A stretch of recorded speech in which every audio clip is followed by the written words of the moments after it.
우리는 은혜의 기회를 놓치지 맙시다라는 제목으로 하나님의 말씀을 함께 나누도록 하겠습니다. 앞서 이제 우리는 블레셋과의 전쟁의 이야기를 함께 나눴습니다. 그리고 이어지는 15장의 말씀은 이제 블레셋과의 전쟁이 끝나고 또 다른 전쟁인 아말렉과의 전쟁을 이제 다룹니다. 이제 이것으로 봐서 이제 사울이 왕으로서 부여받았던 사명의 성격이 무엇이었는가를 우리는 또 성경을 통해서 조금 확인할 수가 있게 되죠. 그러니까 사울은 어떤 이 이스라엘이 굳건해질 수 있도록 대적들과의 전쟁을 주로 이제 사명으로 받았다라는 것이죠. 근데 이 앞서 블레셋과의 전쟁을 우리가 오랜 시간 함께 살펴봤는데 이 블레셋과의 전쟁을 우리가 한 문장으로 요약하자면 자칭 주인공이 되고 싶었던 사울이다라고 이렇게 요약할 수가 있습니다. 그러니까 스스로 거룩한 전쟁의 주인공인 척했지만 결과적으로는 그의 아들 요나단이 오히려 더 앞장에서 하나님의 뜻대로 순종해서 그 전쟁의 주인공으로 세워지게 되었고, 그러니까 사울은 여전히 자격미달의 수준이었다라는 것을 우리가 앞서 블레셋과의 전쟁에서 확인할 수 있게 되는데, 근데 이제 후반부에 보면 더 심각했던 것은 무엇이냐면 이 사울과 하나님의 관계가 완전히 깨져버렸다는 것을 우리가 발견하게 됩니다. 이 사울이 하나님께 응답을 구하거든요. 기도하고 신탁을 구하지만 이 하나님께서 사울의 기도에 응답해 주시지 않고 여전히 침묵하시는 모습이 성경에 등장하기 때문입니다. 그러니까 관계가 완전히 단절되었던 것처럼 보인다는 것이죠. 그러니까 하나님께서 주신 그 사명을 수행해 나가는 과정 속에서 뭔가 하나님과의 관계가 더 친밀해지고 이 사명을 통해 하나님과의 관계가 더 가까워진 것이 아니라 이 사명을 진행해 나가는 과정 속에서 오히려 하나님과 멀어지고 하나님과 깨져버린 사울의 모습을 우리가 앞선 블레셋의 모습, 전쟁의 모습에서 찾아보게 되었다는 것이죠. 근데 이렇게 완전히 관계가 깨져버렸거든요. 그런데 오늘 말씀에 와서 우리가 또 확인하게 되는 것은 하나님께서 이 완전히 쓰러지고 하나님과의 관계에서 멀어졌던 사울을 향해서 다시금 기회를 주시고 은혜를 베풀어 가시는 것을 보게 됩니다. 그러니까 거듭된 실패를 지금 하고 있는 사울을 통해서 하나님께서 또 오늘 손을 내미셨다라는 것이죠. 그러니까 사울의 입장에서는 오늘 이 시간이 너무나 귀한 거예요.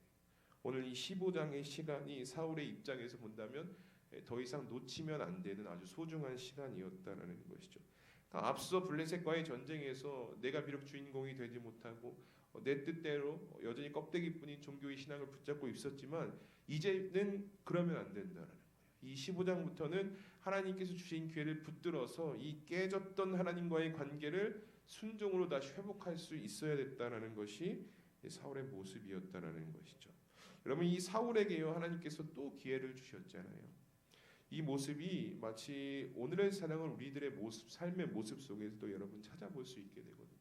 우리가 하나님의 자녀로 부름받아서 믿음의 길을 걸어가지만 여전히 죄악에 연약해서 무너져 있는 우리의 모습을 우리는 종종 발견하게 됩니다. 그런데 그럼에도 불구하고 또다시 일어나서 오늘 우리가 이 예배의 자리에 나올 수 있다는 것은 하나님께서 우리에게 손을 내미셨기 때문입니다. 넘어져서 죄악에 쓰러져서 여전히 연약해져 있던 우리에게 하나님께서 손을 내미셔서 또다시 일으켜 세워주셨기 때문에, 그 기회를 주셨기 때문에 우리가 이 예배의 자리에서 하나님을 아버지라 부르며 예배할 수 있게 되었다라는 것이죠. 이 오늘이라는 기회가 그래서 우리에게 중요한 거예요. 어제는 죄악에 빠져 있을지 모르지만 또다시 허락해 준 이 오늘이라는 기회를 통해서 우리가 믿음으로 반응해서 하나님께 나올 수 있어야 된다라는 것이죠. 그러면 이 사울의 모습은 어땠을까? 하나님께 기회를 부여받은 사울의 모습이 15장에 아주 명확하게 성경이 말씀하고 있는데, 오늘 말씀을 통해서 사울이 하나님께서 주신 기회에 어떻게 반응하였는가를 한번 살펴보고자 합니다. 먼저 본문 15장을 보면 이 아말렉과의 전쟁 딱 그 한 장 나오는데요.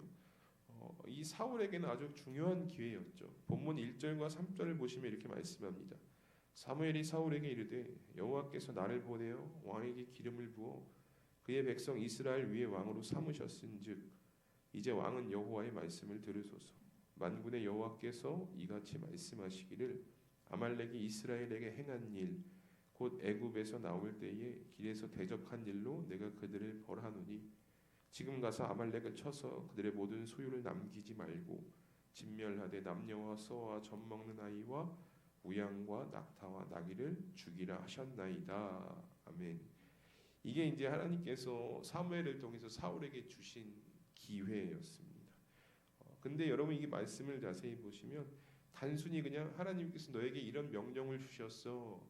이 말씀을 전하기 이전에 사무엘이 사울에게 어떤 말을 먼저 전하고 있느냐 봤더니 지금 당신이 서 있는 그 왕의 자리, 왕으로서의 통치가 누구로부터 주어졌는지를 먼저 기억하게 하셨다라는 거예요. 1절을 보시면 이렇게 말씀하죠. 여호와께서 나를 보내어 왕에게 기름을 부어 그의 백성 이스라엘 위에 왕으로 삼으셨다라는 거예요. 그러니까 너가 지금 왕으로 서 있는데 그 왕의 자리가 너의 힘으로 된 것이 아니다라고 또다시 강조를 하고 있는 거예요. 그 자리에서 너가 하나님의 은혜로 하나님께서 주신 기회로 그 자리에 서 있을 수 있었기 때문에 제멋대로 생각하고 움직이면 안 된다라는 것을 서두로 시작하고 있다라는 것이죠. 비록 왕이지만 그 왕을 세우신 하나님을 기억하고 그 뜻에 절대적으로 순종해야 되는 존재가 바로 당신입니다라고 이야기하고 있는 거죠. 여러분 우리가 교회에서요 대부분 직분으로 불리죠. 또 혹은 밖에서는 그리스도인 성도이지 이렇게 불리는데 이게 그냥 단순한 호칭으로 불려질 때가 있거든요. 집사님, 권사님, 장로님 이렇게 호칭으로. 근데 여러분 우리가 그렇게 불려질 때마다 나를 집사로, 내가 집사로 불려지고 내가 권사로 불려지고 내가 장로로 불려질 때마다 우리가 기억해야 될 것은 무엇이냐면 그 하나님께 우리가 어떤 존재로 부름받았는가를 그 호칭 속에서 여러분 우리가 늘 되새길 수 있으셔야 한다라는 거예요. 그냥 집사님, 그냥 권사님, 그냥 장로님이 아니라 나를 집사로 부르신 분이 누구신가? 나를 권사로 부르신 분이 누구신가? 나를 장로로 세우신 분이 누구신가? 그 하나님을 기억하시면서 내가 그 직분을 온전히 감당하고 있는가를 그 호칭 속에서 우리가 발견하실 수 있어야 된다는 거예요. 그냥 주어졌다고 살아가는 것이 아니라 그냥 집사 됐다고 권사 됐다고 장로 됐다고 그냥 그렇게 살아가신 것이 아니라 오늘 사무엘이 사울에게 가서 당신을 왕으로 세우신 분이 누구시냐? 이것은 지금 왕의 말씀, 하나님의 말씀에 순종하다라는 거예요. 그러니까 우리가 직분으로 불릴 때 오늘 나는 하나님의 말씀에 순종하며 살아가고 있는가? 나를 부르신, 나를 세우신 그 하나님의 뜻대로 살아가고 있는가를 여러분 이 호칭 속에서 내가 불려진 나의 이름 속에서 여러분 다시금 깨닫고 그런 존재로 살아가야 된다는 것을 기억하셔야 한다는 것이죠. 여러분 오늘 사무엘이 사울을 향해서 얘기하잖아요. 당신은 하나님께서 세우신 왕입니다. 이것을 시작으로 명령을 주는 거예요. 이게 얼마나 명령이 강력하냐면 그러니까 당신은 이 명령에 순종해야 됩니다라는 이야기를 담고 있는 것이거든요. 그러니까 다시금 순종할 수 있는 기회를 주시죠. 여기서 보면은 만군의 여호와라고 불리고 있죠. 이 만군은 두 가지 의미가 있습니다. 먼저는 우주 만물을 창조한 통치자 하나님이라는 의미도 있고 또는 이제 당신의 백성들을 대신하여 대적들을 전쟁하시는 하나님을 이야기할 때 만군의 여호와 이렇게 이야기하는데요. 오늘 이제 이 말씀이 전쟁에 관련된 이야기이기 때문에 아마 이제 후자 당신의 백성을 대신하여 대적들과 전쟁하시는 하나님 그게 나다라는 것을 강조하시는 거예요. 이 하나님께서 사울에게 어떤 명령을 주셨냐면 아말렉을 진멸하라라는 명령을 주십니다. 이 아말렉을 왜 진멸해야 되는가? 우리가 여러분 이 사건을 알기 위해서는 출애굽기 17장의 내용을 이해할 수 있으셔야 되는데 이 출애굽기 17장을 보면 애굽에서 출애굽한 지 얼마 안 된 이스라엘 백성들을 이 아말렉이 공격을 합니다. 전쟁을 치르는 거죠. 그런데 참 이 아말렉이 치졸했던 것은 무엇이냐면 이 이스라엘을 공격할 때 그냥 일반적인 전쟁의 모습이 아니라 이 후미를 공격했다. 이 대열의 후미는 항상 누가 서 있었냐면 노약자, 여성으로 이렇게 구성이 되어져 있었거든요. 그 가장 약한 부분을 이 아말렉이 공격을 했다라는 거예요. 그러니까 이 모습을 보고 하나님께서 얼마나 진노하셨냐면 신명기 25장 19절에 모세에게 이렇게 말씀하시거든요. 그러므로 내 하나님 여호와께서 내게 기업으로 주어 차지하게 하시는 땅에서 내 하나님 여호와께서 사방에 있는 모든 적군으로부터 내게 안식을 주실 때에 너는 천하에서 아말렉에 대한 기억을 지워버리라. 너는 잊지 말지니라라고 이렇게 말씀하고 계세요. 그러니까 그들이 치졸함, 약한 부분을 공격했던 그들의 모습을 하나님께서 기억하고 계셨다라는 것이죠. 그래서 모세에게 말씀하신 거예요. 천하에서 아말렉에 대한 기억을 지워버리라라는 거예요. 이렇게 명하실 정도로 굉장한 진노를 아말렉에 품고 있으셨다는 거죠. 그러니까 어떻게 보면 이 아말렉을 진멸하는 이 전쟁은 이미 이스라엘 역사 가운데 실현되어져야 했을 귀한 명령이었거든요. 그런데 아직 이 아말렉이 진멸되지 않은 상태로 남아 있었다는 것이죠. 근데 그 아주 귀한 사명, 이 이스라엘의 수건과도 같은 사명이 오늘 누구에게 주어졌느냐? 사울에게 하나님께서 주신 거예요. 그동안 해오지 못했던 이 출애굽 시대에 일어났던 그 아주 귀한 사명을 오늘 하나님께서 사울에게 순종할 수 있는 기회로 주셨다는 것이죠. 그럼 여러분 이제 기회를 받았잖아요. 사울이 이제 어떻게 해야 됩니까? 기회를 잡으면 됩니다. 말씀에 순종해서 기회를 믿음으로 반응하면 되었다라는 것이죠. 그런데 여기서 우리가 기억할 것이 있죠. 이 아말렉 전쟁의 성격이 무엇이냐라는 건데, 여러분 진멸이라는 단어 들어보셨잖아요. 이 여호수아를 관통하는 이 핵심 단어가 진멸인데, 이것은 이제 히브리어로 헤렘이라고 합니다. 그러니까 다 죽이는 거예요. 가축까지 모든 생물까지 다 태워서 하나님께 제물로 올려드리는.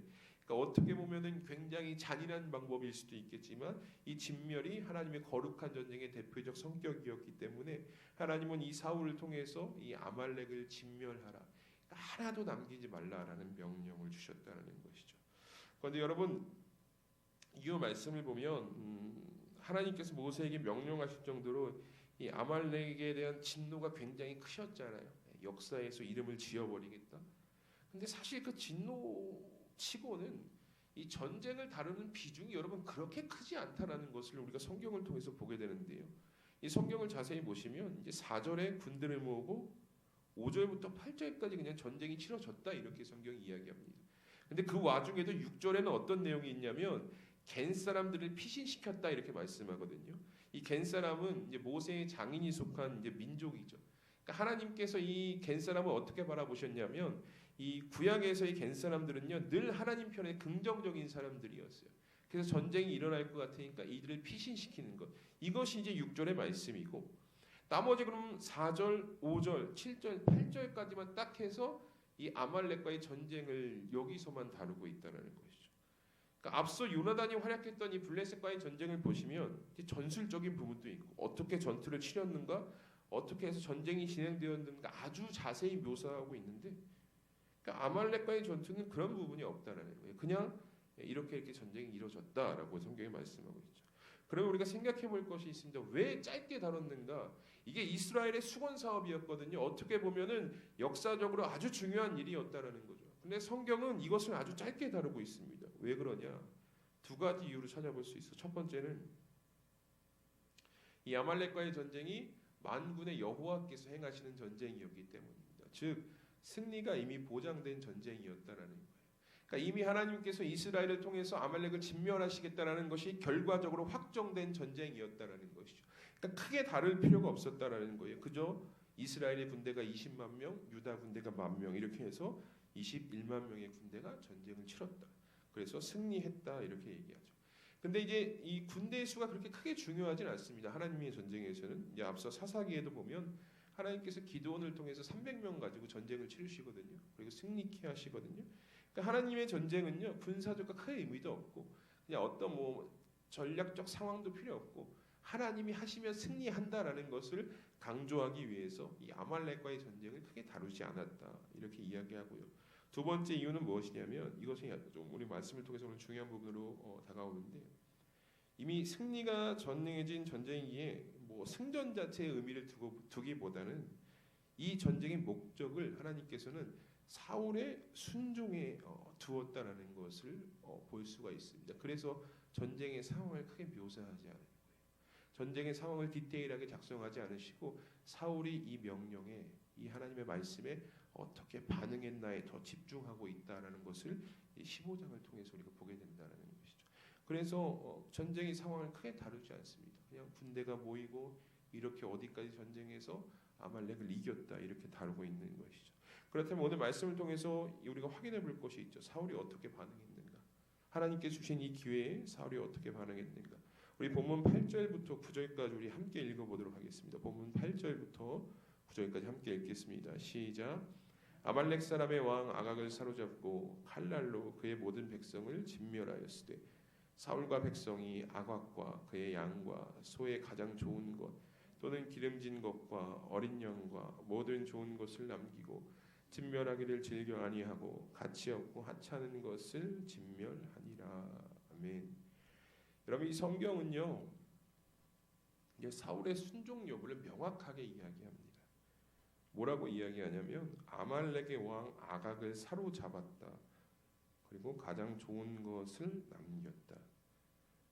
진멸하기를 즐겨하지 아니하였다. 이렇게 이야기합니다. 그러니까 앞서 우리가 봐왔던 하나님의 명령이 전혀 지켜지지 않았다라는 것을 보게 되죠. 왜 아각을 생포했는가? 아말렉의 왕 아각을 왜 생포했는지 성경에 사실 명확히 이야기하고 있지는 않지만, 근데 앞서 블레셋과의 전쟁을 우리가 생각해 본다면 이 블레셋과의 전쟁 속에서 사울이 내세울 만한 어떤 공적이 하나도 없었거든요.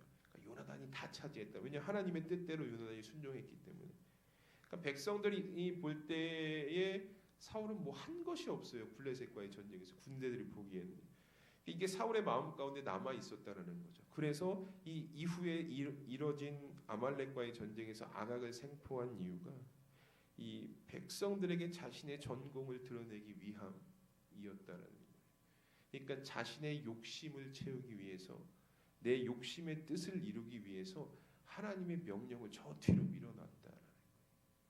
이 아각을 생포함으로 백성들에게 이것 봐라, 내가 전쟁에 얼마나 큰 공을 세웠는가를 보여주기 위해서 하나님의 명령이 그저 저 뒤로 밀리는, 욕심 때문에 밀리는 일을 사울이 행했다는 것이죠. 결국 사울은 자신의 욕심으로 인해서요 하나님께서 주신 이 은혜의 기회를 스스로 날려버리게 됩니다.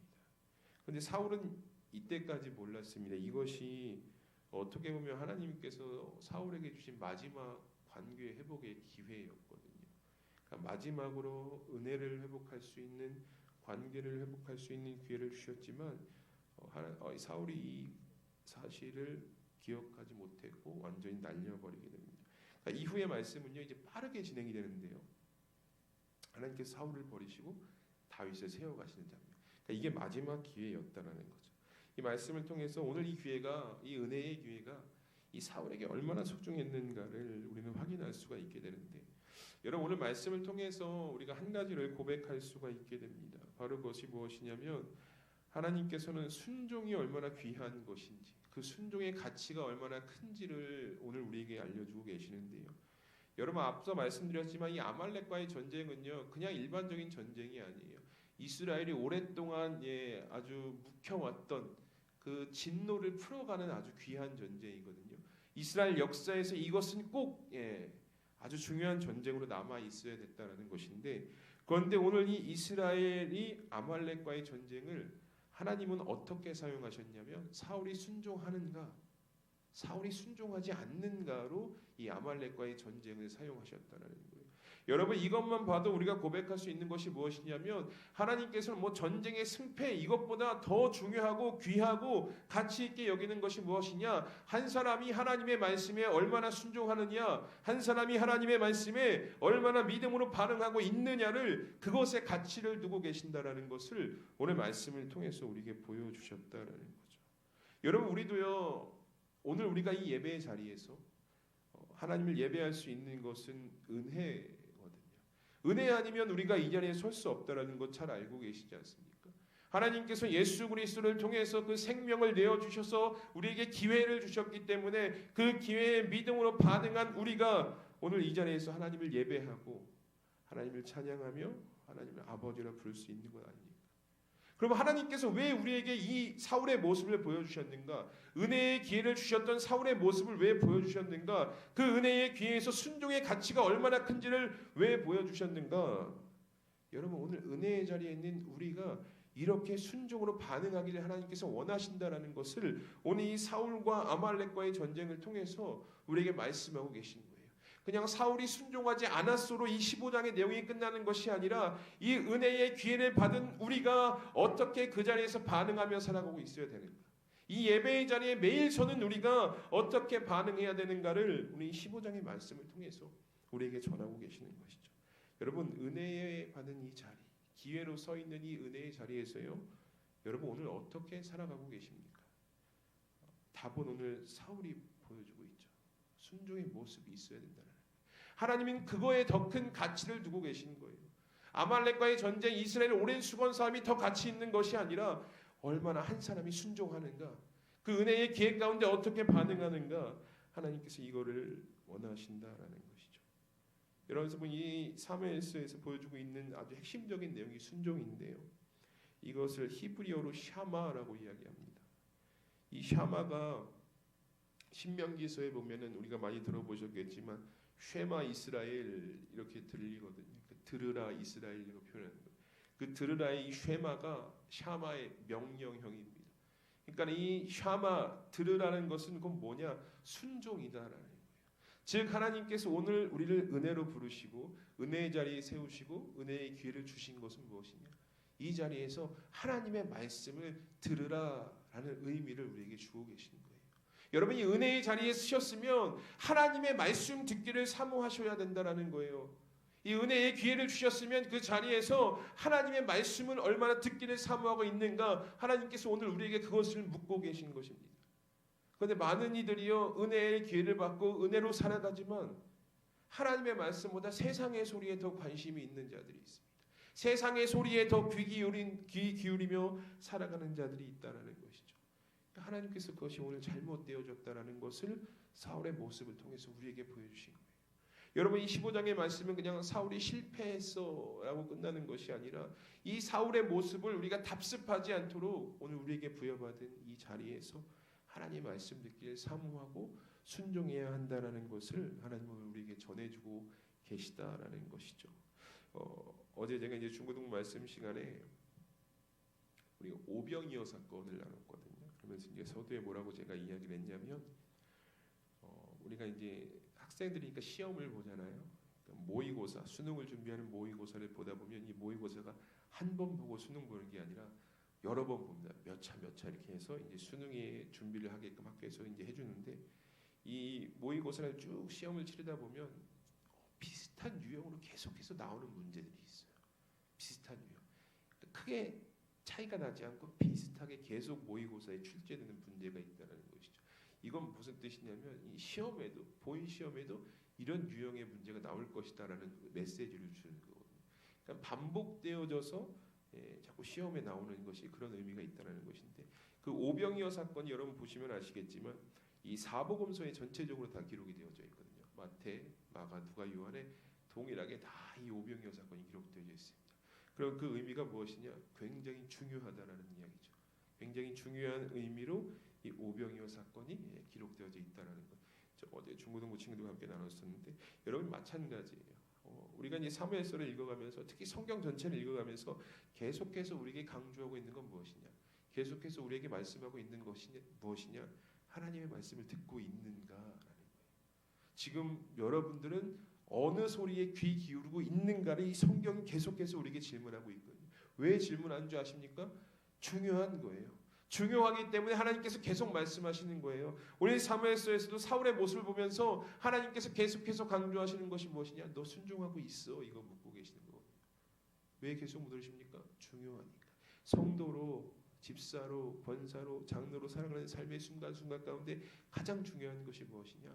하나님의 말씀을 듣고 있는가? 그 들음은 결국 순종이다라는 것을 오늘 말씀을 통해서 우리에게 보여주고 계시다라는 것이죠. 우리 사랑하는 수험교회 성도 여러분, 우리는 순종이란 말을 너무나 많이 들어왔어요. 말씀 시간마다 또 무슨 교육마다 순종. 그래서 때로 이 순종이라는 단어가 우리에게 너무나 그냥 당연한 것처럼 그냥 귀에 어떤 박힌 메시지처럼 들릴 수가 있는데 이 순종은 하나님께서 정말 귀하게 여기시는 가치다라는 것을 오늘 말씀을 통해서 믿음으로 고백하시는 여러분들의 삶이 되셨으면 좋겠습니다. 그리고 이게 여러분 고백으로 끝나시면 안 되는 거예요. 삶으로 살아내셔야 되는 거예요. 하나님께서 오늘 우리에게 은혜의 기회로 이 자리에 부르셨다면 이 은혜의 자리에서 하나님께서 원하시는 것 순종임을 기억하시면서 꼭 하루의 삶 속에 또 이번 한 주간의 삶 속에 내일부터 시작되는 10월 한 달간의 삶 속에 순종의 모습으로 반응해서 정말 하나님이 기뻐하시는 삶을 살아가시는 우리 성도님들이 되시기를 주님의 이름으로 축복합니다. 우리 이 시간 합심해서 함께 기도했으면 좋겠습니다. 먼저 기도할 것은 하나님께서 우리에게 은혜를 주셨기 때문에 우리가 직분도 받고 이 예배의 자리에 설 수 있는 것입니다. 일단 먼저 은혜를 누릴 수 있는 기회를 주심에 감사하는 기도를 드리시고요. 또 그것이 감사로 끝나는 것이 아니라 주신 은혜의 그 기회를 순종으로 붙드는 믿음의 성도가 되게 하여 주시옵소서라고 우리 시간 합심해서 함께 기도하며 나가겠습니다. 다 함께 기도합니다. 하나님 감사합니다. 오늘 주님의 모습을